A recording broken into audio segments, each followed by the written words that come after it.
Pēc ilgākas pauzes tvecīgā jūlija pirmdienā turpinām ceļu no Naukšēniem Valkas virzienā. Mums ir piebiedrojies Fredis un Jānis Cimiņš ar saviem Yamaha 250, kuriem jau aiz muguras bagātīga pieredze, apceļojot Latvijas un plašās pasaules enduro maršrutus.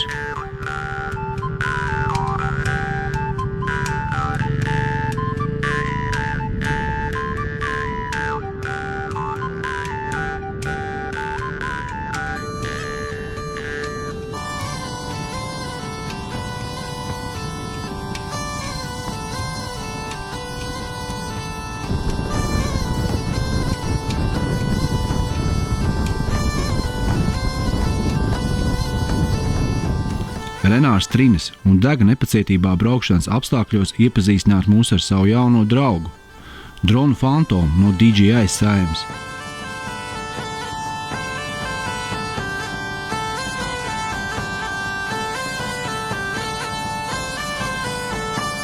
Tas tveicīgajā vakara saulē jautri laižas gaisa dejā ar saviem Latvijas radiniekiem dunduriem, kuri šodien ir īpaši uzmācīgi un brīnās par veckārķu pilsdrupām.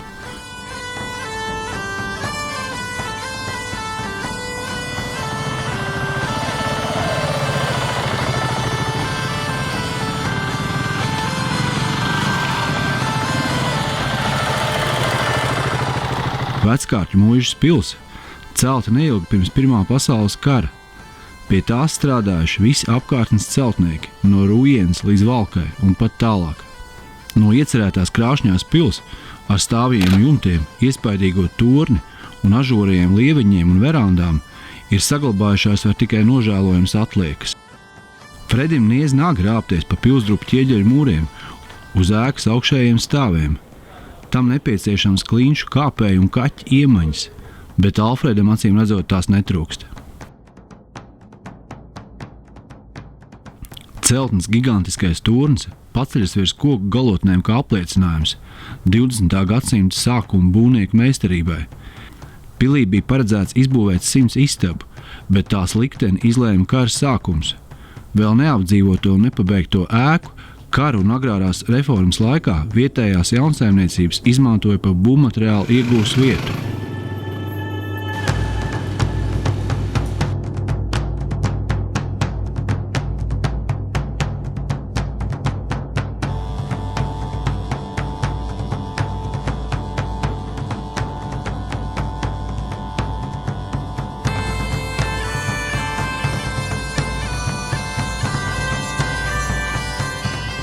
Caur Naukšēnu pagasta dienvidu puses purviem pa interesantām meža takām rūcinām Spiļu alas virzienā.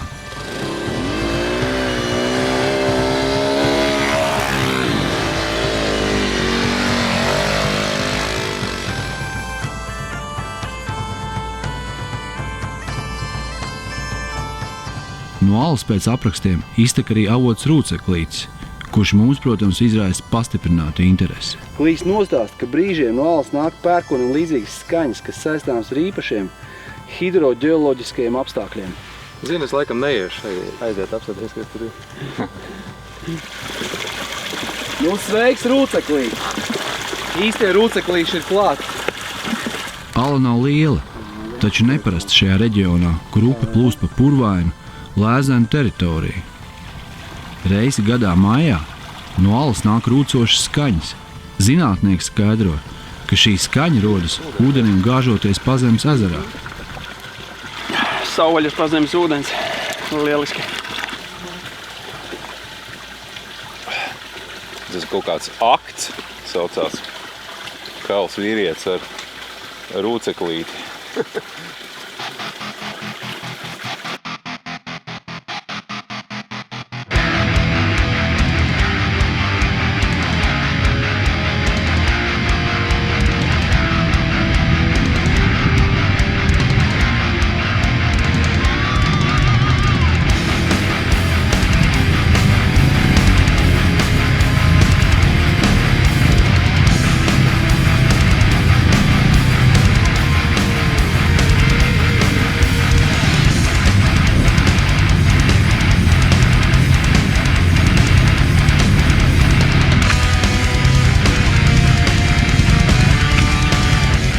Fredis, kurš brauc pa priekšu, ir izvēlējies grūti izbrauc un sarežģītu bezceļu posmu, kur šodien tiek pārbaudīta mūsu fiziskā un moču tehniskā gatavība.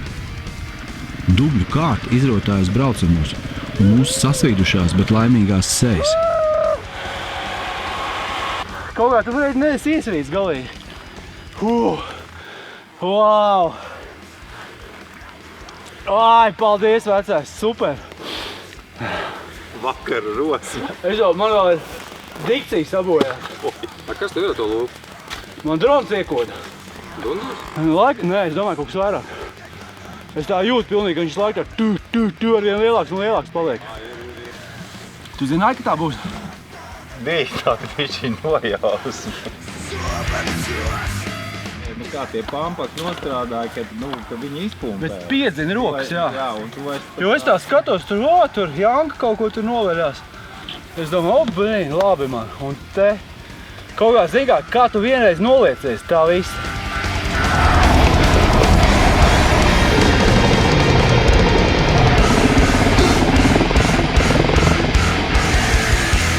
Pa ceļam uz Ērģemes pilsdrupām nākas palauzīt galvu, lai atrastu smētu ozolu, kurš paslēpies skaistām pļavām pārklātā reljefā apvidū.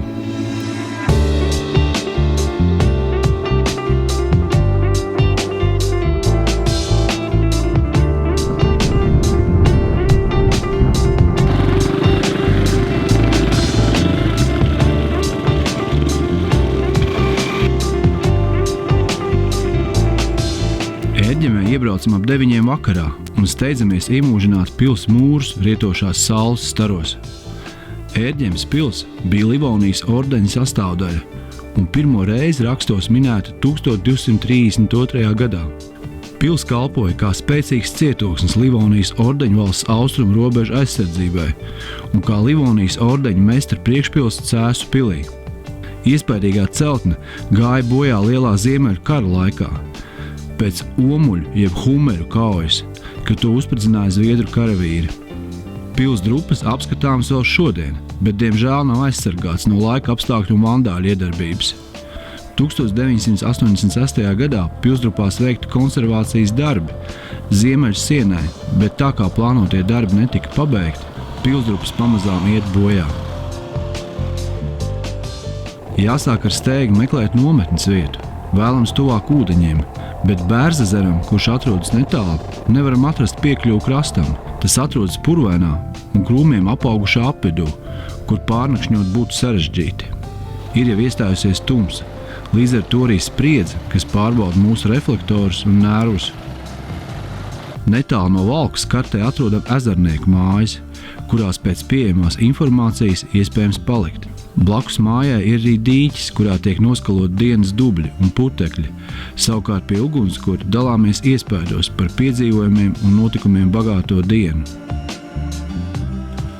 Gribējām palikt pie ezera teltīs kaut kur vai pļavā, bet uznāca stums tik strauji. Renāri izstāst lūdzu kaut ko.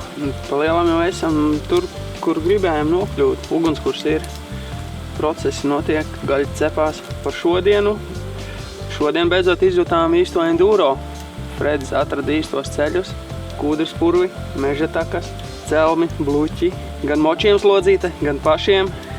Viss kā pienākās īstā enduro braucienā. Šodien, man liekas, visspilgtākais iespējas ir no kartupeļu lauka.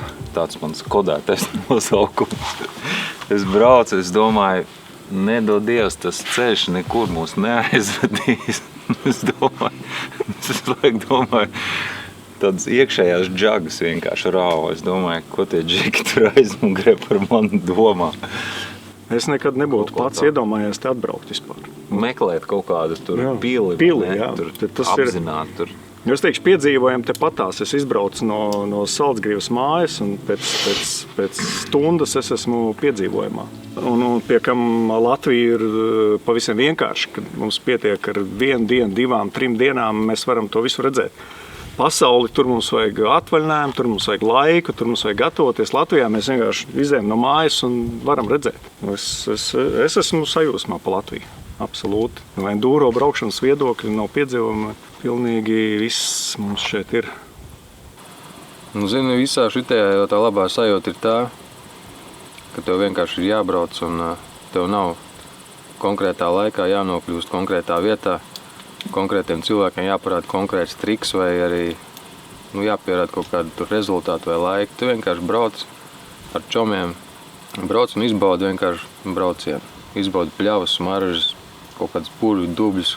Baigi pozitīvi un tas tāds, man liekas, ka tieši priekš tā cilvēka, kuram tā darba dūna ir tā iesēdusies, ka tā ir tā lielākā relaksācija, kādiem var būt. Cevišķi motociklistam, ja tu brauc ar moci un tev nav, kā teikt, konkrēta mērķa, bet vienkārši tikai braukt, tas ir labākais, kas var būt. Man vismaz tā ir. No rīta, dzerot kafiju, kravājoties un pie kartes plānojot dienas maršrutu, mums ar interesantiem stāstiem pievienojas mājas saimnieks Aigars Siliņš, kurš jaunībā bijis kaskadieru grupas Kurbats dalībnieks. Latviešu kaskadieri veiksmīgi realizējuši speciefektus un trikus vairākās filmās, TV raidījumos un šovu programmās.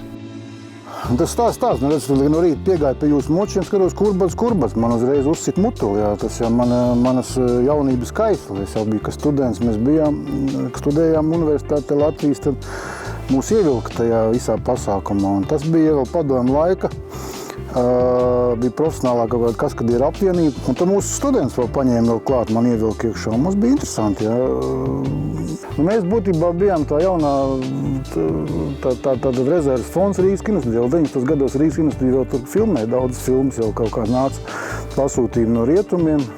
Bija, atceros, kaut kādu no Amerikas brauc filmēt, un mēs tur visādus trikus taisījām. Triki jau, kas ir? Kaskadieris jau bija tas, kas ne jau tikai taisa citu trikus, kas cirkā. Viņš vienkārši taisa tādas lietas, ko aktieris netaisa. Elementāra lieta, kāds tur ir mīlas sāpēs pakāries, jūrmāls kāpās, tur paņēma mūsu saliks sistēmas, āķus, viņš karājās, tā kā vajag aktierim jākarē. Mana specifika bija ūdens un auto. Es, piemēram, esmu dublējis Eduardu Pāvulu filmā, Brenču filma bija tāda viena no pēdējiem detektīviem Duplets.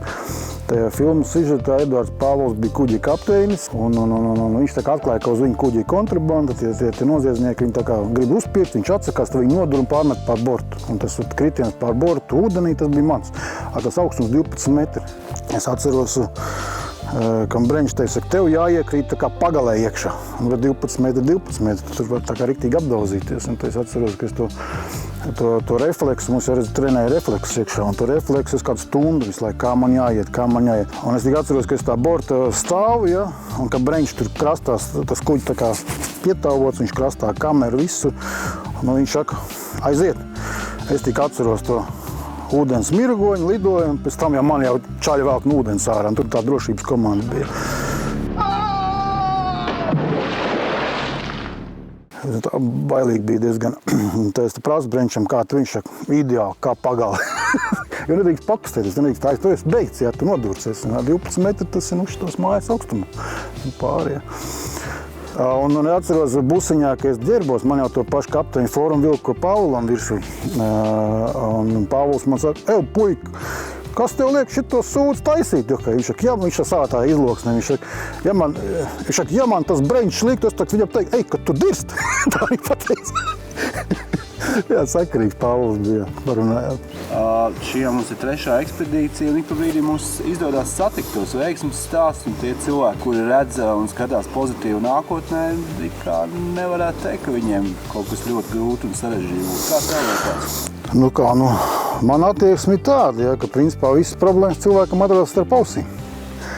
Ja cilvēkam ir ambīcijas uz karjeru un uz paļaušanos kaut kādiem ārējiem veiksmes faktoriem, tad viņam vajag Rīgu. Ja viņam ir paļaušanās uz savu iekšējo varēšanu un fantāziju un iztēlu un raksturu izturību, tad jau viņš arī laukos ir kaut kādas idejas un darboties. Bet var visu ko izdarīt laukos. Vienīgais vajag kaut kā saka, aknai būt vai iztēlē.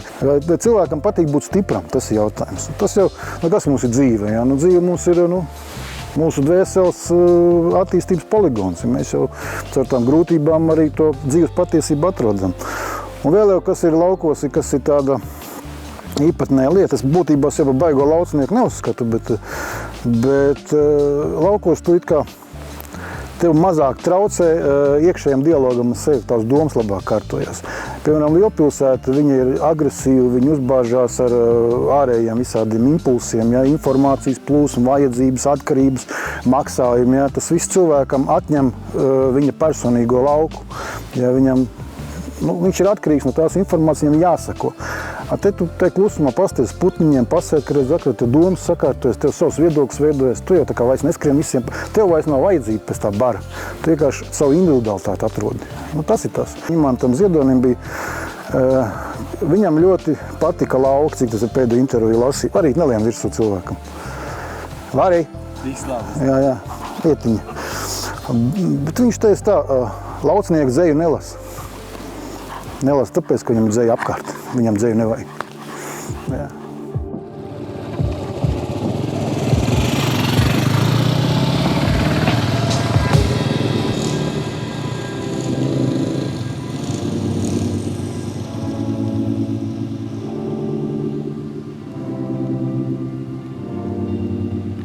Mūsu nākamais pieturpunkts ir viena no pasaules 2 valstu robežpilsētām Valka Valga.